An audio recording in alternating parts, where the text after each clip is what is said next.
you always in the mood? Mess around like I'm brand new. I ain't tryna tell you what to do. Assalamualaikum warahmatullahi wabarakatuh. Saya Yolanda Francisca, NPM 1901270001. Sebelum membahas strategi ASEAN, di sini saya akan menjelaskan terlebih dahulu apa itu manajemen strategi. Manajemen strategi adalah seni dan pengetahuan dalam merumuskan, menerapkan serta mengevaluasi keputusan lintas fungsional yang memungkinkan organisasi mendapatkan tujuannya. Ada 4 elemen dasar dalam proses manajemen strategi, yakni dimulai dari pengamatan lingkungan, perumusan strategi, dan evaluasi serta pengendalian. Strategi ASEAN terbagi menjadi 3. Pertama, Red Ocean Strategi atau strategi Samudra Merah. Kedua, Blue Ocean Strategi atau strategi Samudra Biru. Yang terakhir, White Ocean Strategi atau strategi Samudra Putih.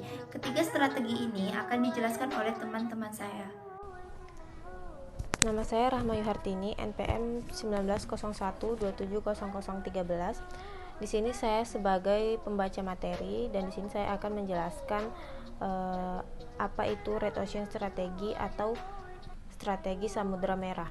Red Ocean Strategi merupakan di mana kondisi persaingan saat kompetitif atau mati-matian sampai titik darah penghabisan yang berdasarkan perebutan pasar. Tujuan perebutan pasar adalah untuk mendapatkan pangsa pasar yang lebih besar. Sedangkan Blue Ocean Strategi atau strategi Samudra Biru merupakan salah satu strategi bisnis dengan menciptakan permintaan dengan memanfaatkan pasar yang belum atau bahkan tidak dilirik oleh kompetitor lain untuk sejumlah konsumen yang sama. Blue Ocean kebanyakan dibuat dari area Red Ocean dengan cara memperluas batasan-batasan industri yang sudah ada. Nama saya Mita Saputri, NPM 1901270017. Di sini saya sebagai pembaca pemateri, saya akan menjelaskan kerangka kerja 4 langkah.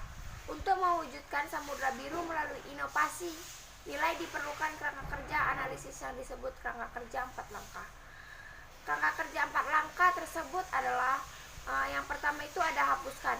Perusahaan berusaha menghilangkan faktor-faktor yang dianggap umum dan diterima begitu saja oleh industri.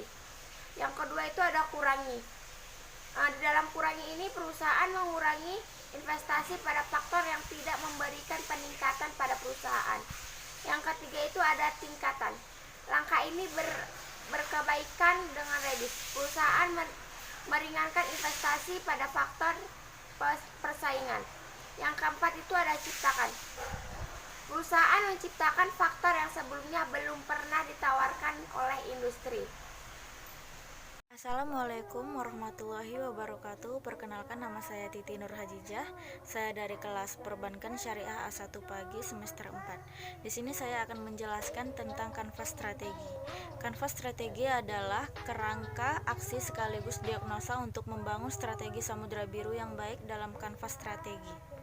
Kurva nilai merupakan komponen dasar. Kurva nilai menggambarkan grafis kinerja relatif perusahaan berkenaan dengan faktor kompetisi dalam industri. Adapun prinsip strategi Samudra Biru yaitu prinsip perumusan strategi terbagi atas beberapa hal, yaitu yang pertama merekonstruksi batasan-batasan pasar, yang kedua perencanaan strategis harus fokus pada gambaran besar bukan pada angka, yang ketiga jangkauan pasar harus melampaui harapan konsumen, yang keempat menjalankan kerangkaian strategis dengan tepat. Yang kelima, mengatasi hambatan-hambatan utama dalam organisasi. Assalamualaikum warahmatullahi wabarakatuh. Saya Puput Ulandari, NPM 1901270044. Saya dari Prodi Perbankan Syariah semester 4 kelas A1 Pagi. Di sini saya akan membacakan White Ocean Strategi. Strategi Samudra Putih adalah konsep bisnis yang memperkenalkan moralitas, kejujuran, etika, keadilan, dan anti korupsi dan mekanisme pergerakan perusahaan, sehingga memungkinkan perusahaan akan memperoleh kepercayaan dari masyarakat yang pada gilirannya akan terus berkembang dari maju di masa yang akan datang. Pada dasarnya strategi Samudra Putih didasarkan pada 7 prinsip, yaitu Timbulnya dari keberadaan strategi Samudra Putih harus diarahkan menuju dampak positif bagi perusahaan dari masyarakat. Caranya adalah mengamati dan mengidentifikasi persoalan sosial. Kedua, menetapkan tujuan jangka panjang. Harus berdasarkan sudut pandang yang luas terhadap seluruh aspek terikat. Ketiga, menemukan keseimbangan antara faktor manusia, lingkungan, keuntungan, dan juga semangat. Perusahaan harus memperluas pandang terikat kelompok-kelompok yang relevan yang perlu diajak bergabung. Keempat, mempertahankan konsep perusahaan terikat berlimpahnya sumber daya alam di muka bumi ini.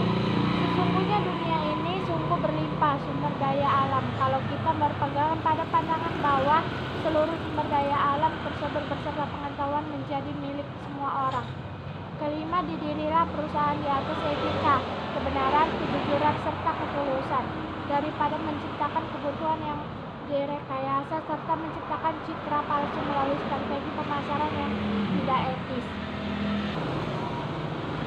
Keenam, perusahaan Samudra Putih memperoleh kekuatan dari dalam dirinya melalui tanggung jawab sosial individual.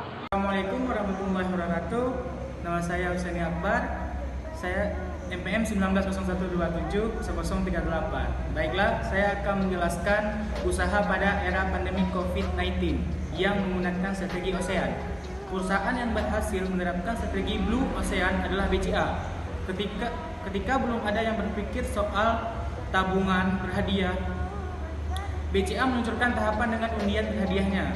Ketika hampir semua bank mengikutinya, BCA bukan malah menambah besaran hadiah, tetapi malah meluncurkan jaringan ATM yang lebih banyak untuk membuat nasabah merasa lebih nyaman, bisa bertransaksi di luar jam operasi bank. Lalu, ketika semua bank mengikuti dengan menyebarkan ATM, lagi-lagi BCA maju selangkah, yaitu mengembangkan internet banking dan payment system. Baiklah, sekian yang dapat saya sampaikan. Assalamualaikum warahmatullahi wabarakatuh.